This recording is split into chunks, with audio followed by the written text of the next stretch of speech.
Hello, Bengal, Steeler, Raven, and Brown fans. You know what that means today? We're talking a little AFC North on the Big D podcast. Before I bring in Alex to discuss the AFC North, please subscribe, like, and share the Spunky Spectrum Sports YouTube page where you can see all the divisional breakdown. NFC North was last week. Today, AFC North. Next week will be NFC South. So please check it out. Also check out the Big D podcast on Spotify and Apple. So Alex, before you join the LIV tour, SpaceX, or some other space program we've never heard of, are you ready to discuss AFC North?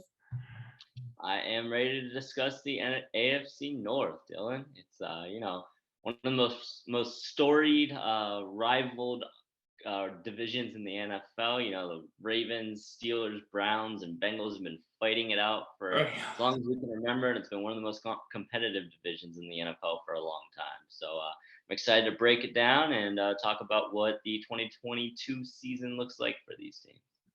Yeah, when I think AFC North, I think rivalry, I think bruise, I think blood, and I think some sore tempers, because anytime there's an AFC North game, somebody's liable to throw a helmet, throw a punch, or maybe throw a football throw a football.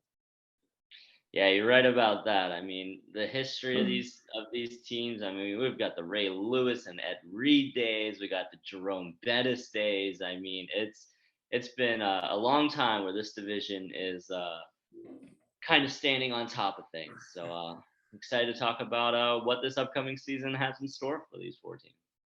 Well, in one of the biggest surprises of 2021, probably the biggest, the Cincinnati Bengals won the AFC North and came within a couple minutes of winning the Super Bowl. So I know what I like about the Bengals team, but do you agree with me on what you like about the Bengals? Yeah, I mean, I guess we're about to find out. Obviously the Cincinnati Bengals were in the Super Bowl last season. Unfortunately, they weren't able to get it done.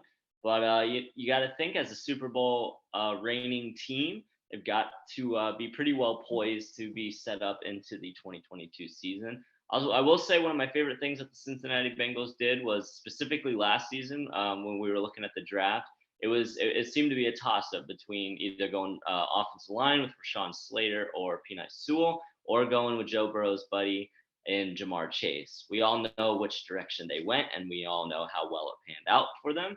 And this season, obviously, we saw them take a little bit more of a approach that some people thought that they might have taken last season, and really upgraded that offensive line. And that's the number one thing that I'm definitely happy with when it comes to the Bengals. I mean, they brought over La'el Collins from Dallas, stalwart tackle. I mean, the man led that top level Dallas Cowboys offensive line for a very long time. Oh, at least a couple of years. It seems like he's been there for so long because of how well that offensive line has always been in Dallas.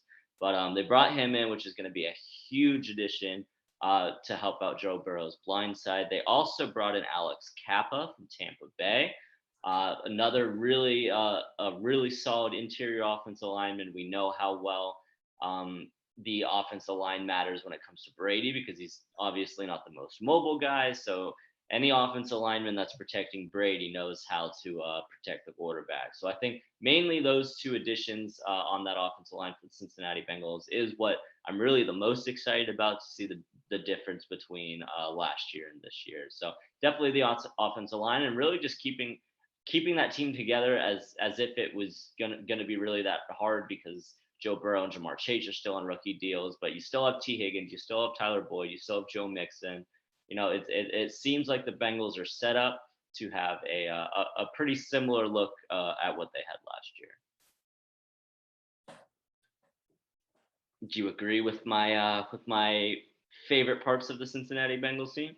Well, let's see. Cincinnati doesn't have one of the deepest wide receiver cores. How about maybe the best 1-2-3 wide receiver trio in football? Jamar Chase, T. Higgins, and Tyler Boyd. I mean, we all saw what Jamar Chase did as a rookie in LSU. He was excited. leagues. I mean, I remember that week, what was it, week 17 game when he won me a fantasy league. And I think he's still catching passes from Burrow in that game. But Jamal Chase is stud. I think T. Higgins is a real underrated wide receiver. And Tyler Boyd can do a little bit of everything, block, he can run over the middle, can catch some big passes. So the Bengals have not just one of the league's best young quarterbacks, but a great young offense together with Joe Mixon. There's a lot to like about this Bengal offense. Yeah, I mean, there's definitely it's definitely a lot more pluses than minuses. I mean, they were in the Super Bowl last year, so you have to assume that they're going to be at least competitive, at least competing for the division title, if not another AFC title and another Super Bowl title. So it seems like it's all pluses for now for the Cincinnati Bengals, but might not always be that case. I want to hear some things that might worry you at least in the slightest for the reigning AFC champion. Well, one, the Cincinnati Bengals gave up 55 sacks last year, and if you watch the playoffs, Tennessee sacked Joe Burrow 9 times, and the Rams got him a fair few times too. So obviously, the question is, can the Bengals protect Burrow? Because you can't be sacked 70 times, otherwise he'll turn into David Cole 2.0. Secondly, we've seen Super Bowl hangovers with a few of these teams. I mean, look at the Rams after they lost to New England and Atlanta. Guess what happened the next year? Didn't make the playoffs. Yeah, I mean, you're definitely right about that. Did you have more to add to that? Yeah. And generally, you don't lose a Super Bowl and come back and win the Super Bowl. I'm trying to think of teams. I know the Cowboys did a Super Bowl 5, Super Bowl 6, and in Miami did a Super Bowl 6 before the undefeated season 72.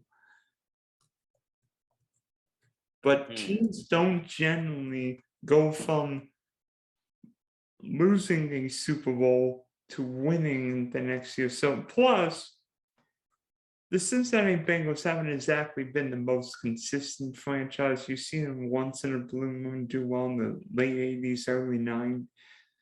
The 80s, early 90s with Kenny Anderson, Boomer Esiason, and then the Andy Dalton teams, which always seem to lose, either the Chargers, Steelers, or Texans in the wild card round. So can the Bengals get over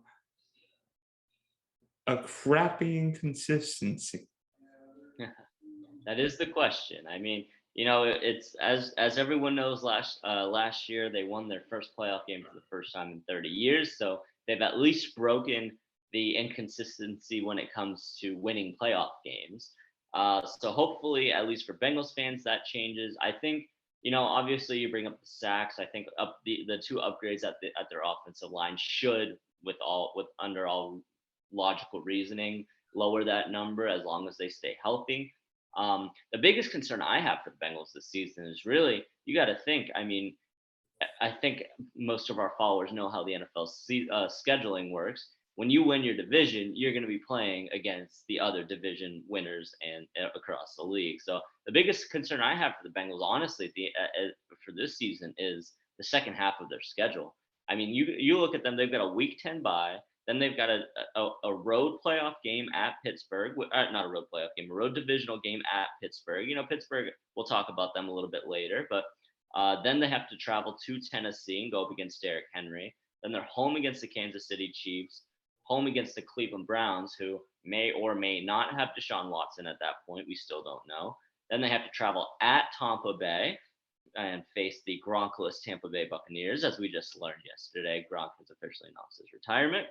Then they have to travel up to New England in a late game, and how hard it is to play against New England in those November, December months. Then home against the Buffalo Bills, who are obviously one of the favorites to win the Super Bowl this year. And then they finish out the season with a home game against the Baltimore Ravens, who should, under all assumption, be better than they were last season. So it's definitely a tough second half of the stretch of their schedule. They need to win those early games, because if the Bengals let any of those games slip at the beginning of the season, it's going to be a lot harder for them to win win the division, B, get to the playoffs, and C, get back to the Super Bowl, which Bengals fans are hoping they're going to be able Meow.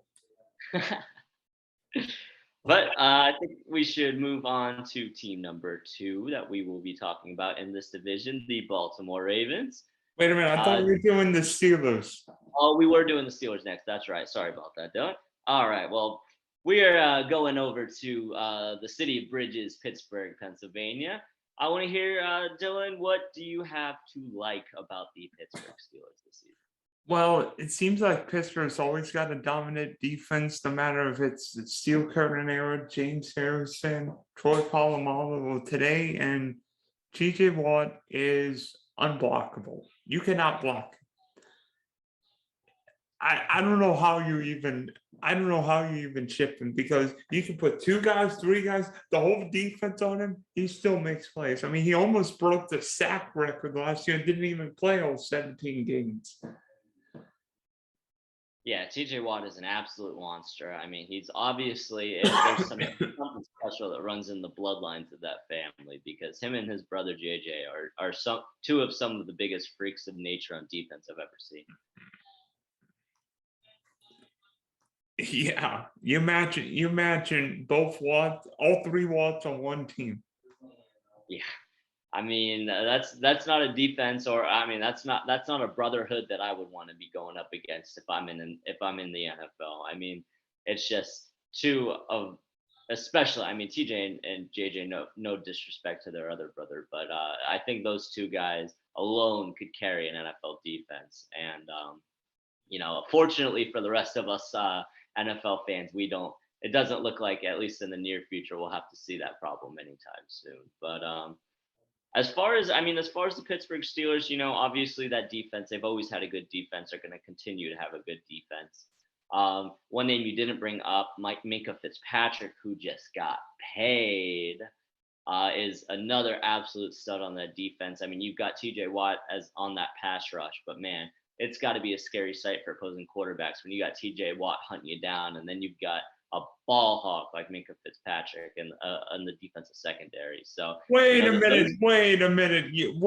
You're only saying Minkah Fitzpatrick because he played in the 305 for an hour. Oh, trust me, I'm not a very big Minkah Fitzpatrick fan. The way that our relationship ended was not on the greatest of terms. So that should tell you how big of respect I have for Minkah Fitzpatrick, just based on a player. As far as personally, not the biggest Minkah Fitzpatrick fan anymore. He wanted to leave Miami because apparently we couldn't find a position for him. And then when he joined the Pittsburgh Steelers, he was very happy that they didn't try to move him around to every other position. So, it just seemed like it was a little bit of a contradictory on Minkah Fitzpatrick's part. But the kid is a baller. I mean, he's a superstar in the making out of the safety position. And when you've got a pass rush like TJ Watt and a ball hawk safety like Minkah Fitzpatrick, it's definitely going to cause some problems for the Pittsburgh Steelers. Also, haven't said much about Najee Harris. I mean, one of the best young running backs in the NFL. He is going to be crucial for the Pittsburgh Steelers this season, because obviously with one of the most confusing and complicated quarterback rooms I think the NFL has seen or is looking at this season, and getting rid of Juju Smith-Schuster, sending him with him joining the Kansas City Chiefs, Najee Harris is going to be the number 1 guy on the Pittsburgh Steelers offense that is going to be winning them football games and is going to be scoring the most amount of points. Obviously, you do have Chase Claypool, who is another really solid receiver option, but I'm going to let you talk about this quarterback situation because I don't want to take up all the time, but it's definitely a scary spot to be in, replacing Big Ben Roethlisberger. Well, yeah, for the first time since 2004, the Pittsburgh Steelers need a new quarterback because Big Ben's retired. So who do you think wins the quarterback duel between Mitchell Trubisky and Kenny Pickett? Not even going to throw Mason Rudolph in there? You don't think Mason Rudolph has a shot? Next. Yeah, I'm going to say to start it, I have to put my money on Mitchell Trubisky just because of the NFL experience. I mean, Kenny Pickett, you never know. I mean, who knows? The biggest knock on him is his hand size, which I think, yes, you do want a quarterback with big hands typically. I mean, to be able to grip the football so it doesn't get stripped, so you can get a good amount of grip for your velocity and everything like that, accuracy, all that noise. But I think it might be a bit of an overrated stat, or not even a stat, a measurement. Um, I think Kenny Pickett has potential. I think it's a nice feel good story where he played for Pittsburgh, and he gets drafted by Pittsburgh. He's a local boy. He's black and gold. It seems like bleeds through and through. But I think Mitch Trubisky, even though I don't think Mitch Trubisky is a very good quarterback, and I don't think he is the future at all for the Pittsburgh Steelers, I think if I had to put my money on it as of now, day one, I think Trubisky will at least take the season, start the season as a starting quarterback. But I would not put it past the Pittsburgh Steelers, and because I don't expect them to have a very good this year, I think they're going to be painfully average. I don't think they're going to be one of the worst teams in the league. I definitely don't think they're going to be one of the best teams in the league. I think they're going to be right smack dab there in the middle. I think eventually throughout the season they might make that change to Kenny Pickett, but I do think Mitch Trubisky starts the season at the quarterback position. I will say both guys can move, and if you watch Big Ben toward the end of his career, he couldn't move. And I think having a little extra mobility, stay in place will help everybody. It'll make Claypool, Deontay Johnson, Pat Fry move very interesting, and make the Steelers could be a borderline playoff team. I mean, Mike Tomlin's never had a losing season. Yeah, I mean, I don't know about playoffs, Dylan. I think Mike Tomlin never having a losing season has a lot to do with the fact that Big Ben Roethlisberger has been his quarterback for the last 15. When did Mike Tomlin take over? I mean, I feel like it's been at least 10 years now or so. It's been over 15. Yeah, at least. So obviously, yes, it's nice that Mike Tomlin's a great coach. Everyone knows that, but I mean, coming into a new era of Pittsburgh Steelers football, I don't see as talent. They do have a lot of talent this season, but I mean, when your biggest concern is the quarterback position, that's not a great position to have as your biggest concern. So, I mean, I think this season you can't go 8-8 anymore, but I think this season screams 7-9, 9-7, kind of all over it. And unfortunately for the Pittsburgh Steelers, they are in a loaded AFC this year. So I think it's just too many cooks in the kitchen, or not cooks in the kitchen. That's a bad analogy, but just too many good football teams contending for that last wild card spot. And I don't see the Steelers with either Mitch Trubisky, Mason Rudolph, or Kenny Pickett really being able to beat some of those other bubble teams in the AFC. But that's my 2 cents on the Pittsburgh Steelers this season. Okay, from one AFC North rival to another, how about the Baltimore Ravens? So, find me a team that dealt with more injuries than the Birds last year, but would you agree with me in saying that Lamar Jackson may be the guy who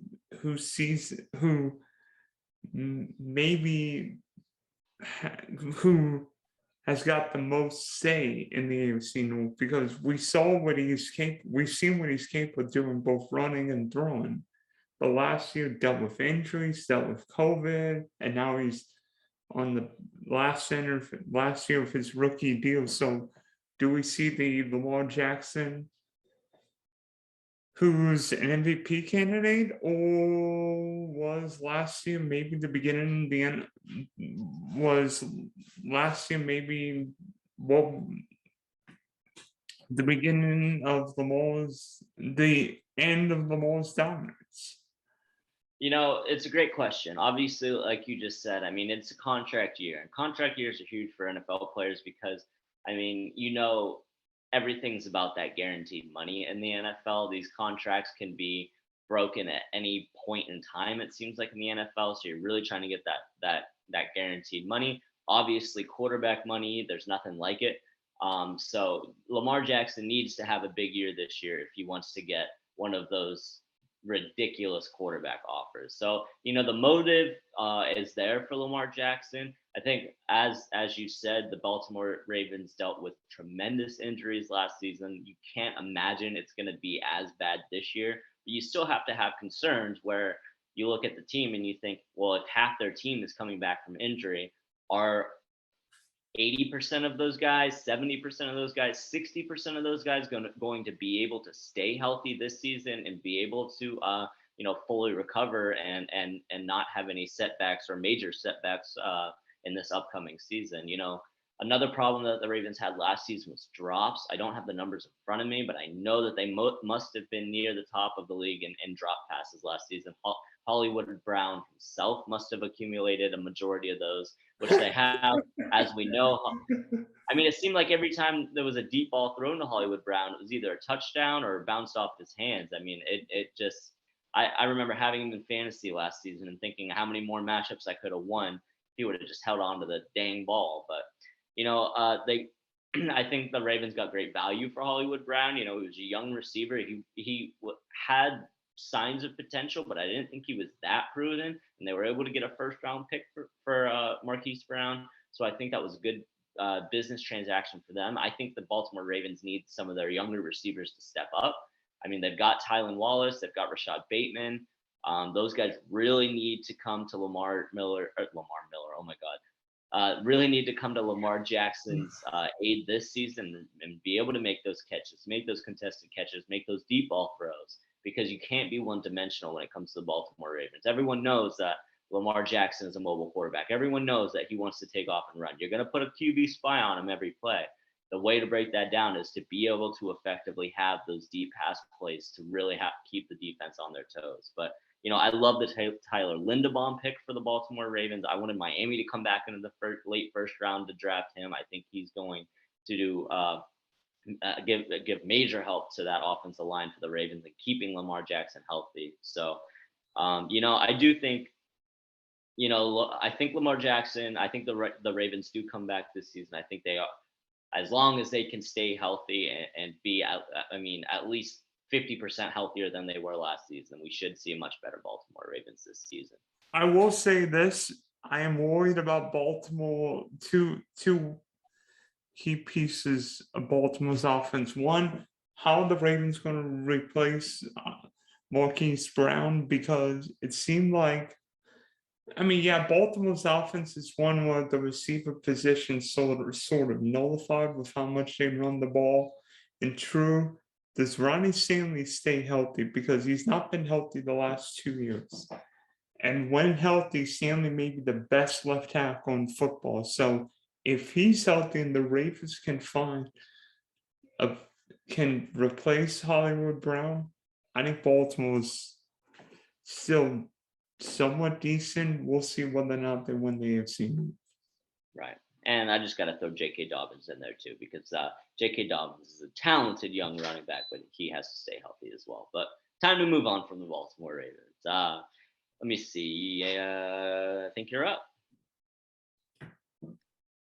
I'm up. Never mind. Moving on to the team with one of the biggest headlines of this offseason, the Cleveland Browns. Everyone knows the big Deshaun Watson news. What no one knows is how it's going to affect his eligibility for this upcoming season.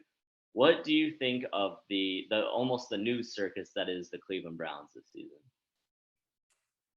Why are the Cleveland Browns always in the news with their crappy quarterback situation? It's a great question, Dylan. I mean, goodness knows what happens with Deshaun. First off, what happens with Baker Mayfield? Because I've heard rumors of Seattle, Carolina. It seems like Baker Mayfield's played his last down in Cleveland. 100%. But two, it's not a question of if Deshaun Watson's suspended, but for how long? Because he's got practically half the city of Houston Texans suing him. Or at least half the massage parlors in Houston suing him. I think Deshaun settled 20 of the 24 lawsuits, but there may be more. Right. But let's just say Deshaun is suspended. 8 games. What happens to Cleveland's quarterback situation if Baker's in Charlotte or Seattle and Detroit. oh gosh, and Deshaun misses a half season? That would mean Jacoby Brissett's potentially starting, and one of our teams knows what happened when Jacoby Brissett started last year. And thankfully, it wasn't my Jags. That was your Dolphins. Yeah, I mean, I can tell you, Cleveland Browns fans, if you're listening to this, you don't want Jacoby Brissett playing any more football games than he has to be this season, because unless you are consistently getting a 4th and inches, that really seemed like that was the only thing Jacoby Brissett was good for when it came to the Miami Dolphins last season. I mean, inaccuracy, terrible decision making, turnovers, holding the ball too long, getting stacked, getting strip sacked, throwing bad interceptions. Jacoby Brissett is a mess. He was, I mean, obviously he's had a somewhat successful career in the NFL. He was decent for the Colts. He was decent for the Patriots, but I think Jacoby Brissett is way past his prime.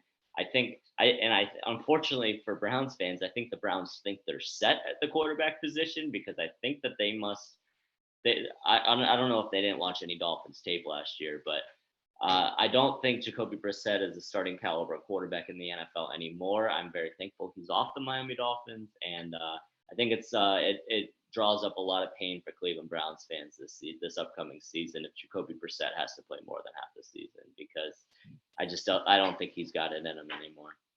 Do you think Baker Mayfield is done? You think Baker Mayfield's done in Cleveland? 100%.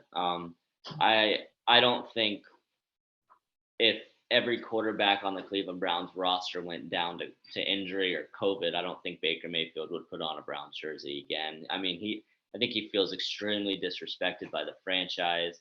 They pretty much left him out to dry with this Deshaun Watson. I mean, the fact that they went through free agency without allowing Baker Mayfield to leave the team and be able to look for another option. I mean, it just seemed like, yes, Baker Mayfield wasn't the greatest quarterback in the NFL, but we've all seen the Cleveland Browns jersey, the quarterback jersey with the crossed out names for each quarterback after another, and he was the best quarterback on that list. He was the best quarterback the Browns have had in 20 plus years. So yes, he wasn't, bringing the Browns to the promised land or anything like that, but he deserved a little bit more of at least some conversation from the Browns front office when it came into regards to the Deshaun Watson story. And once they pulled the trigger on that move, I don't think Baker Mayfield has any intention to ever play for the Cleveland Browns again. Yep. So, like TJ Watt, Myles Garrett's a beast, but can he play quarterback too? Right. And one thing we haven't talked about with the Browns is the one really nice thing that they had to help the quarterback position is bringing in Amari Cooper this season. I mean, Amari Cooper will be able to make any of those Browns quarterbacks look better. But the question is it going to be enough to carry this 8, 9, 10 game suspension, maybe even full season suspension? And I just don't think so. Yes, Amari Cooper is a very talented wide receiver, but it just can Jacoby Brissett get him the ball? Can anyone who is going to be playing quarterback for the Browns this season get him the ball? And it doesn't really seem like it's going to be able to happen. But let me see. We've got pretty much hit everyone, haven't we? Yep. You know what time it is? I do know what time it is. Usually, oh no. Usually I'm the one asking trivia questions, but today Sir Alex is going to ask the AFC North team trivia question. Yes, so I do have one prepared. It's a 2-part question. The first part, I believe, should be a breeze for you, Dylan. The second part, maybe not so much, but maybe it is. Who knows? So without further ado, this question is centered around the Pittsburgh Steelers. So get your Steelers encyclopedia running in that big brain of yours. Part one of the question is, who holds the title for all-time receiving yards for the Pittsburgh Steelers?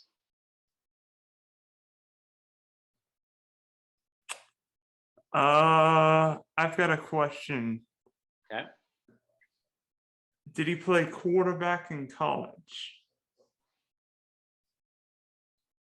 I believe so. Okay, Hines Ward. Yes, that is the answer. Hines Ward does have the most receiving yards for the Pittsburgh Steelers. Now, you're not going to get this, but I'm going to ask you anyway. And I'm going to give you a hint for it too. So, how many receptions throughout Hines Ward's time for the Pittsburgh Steelers did he have in his Pittsburgh Steelers career? How many catches? And I'm going to give you a hint. It is a very easy number to guess. 1248. I said an easy number to guess. It is a very clean-cut, even number. Okay, 1300. Not quite. 14. I'm getting colder. 1350. Still colder. 1320. You're not that close, Dylan. A little less than that. Okay, 1250. You're inching there. You're not there yet. 1200. Keep going. 11. Almost there. 1150. Nope, you're wrong way. 1125. You suck. Think very clean, even, easy, basic number. 1050. Oh, you're so close. 1000. Hines Ward had exactly 1,000 receptions in his Pittsburgh Steelers career. Oh, you Boy.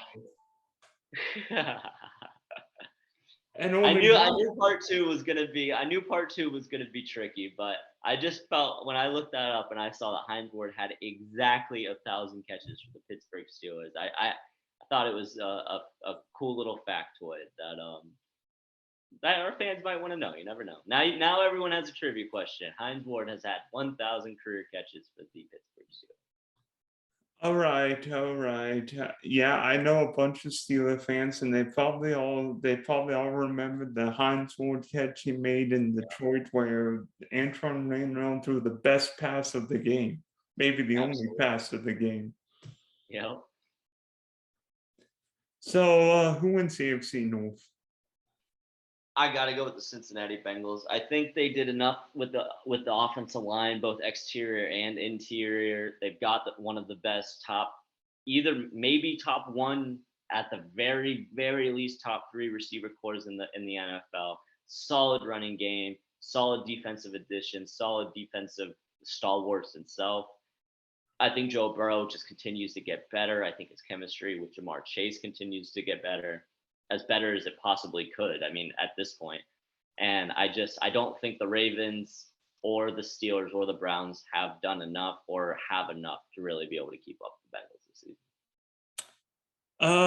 season. You know what the sound that cats make right now? What?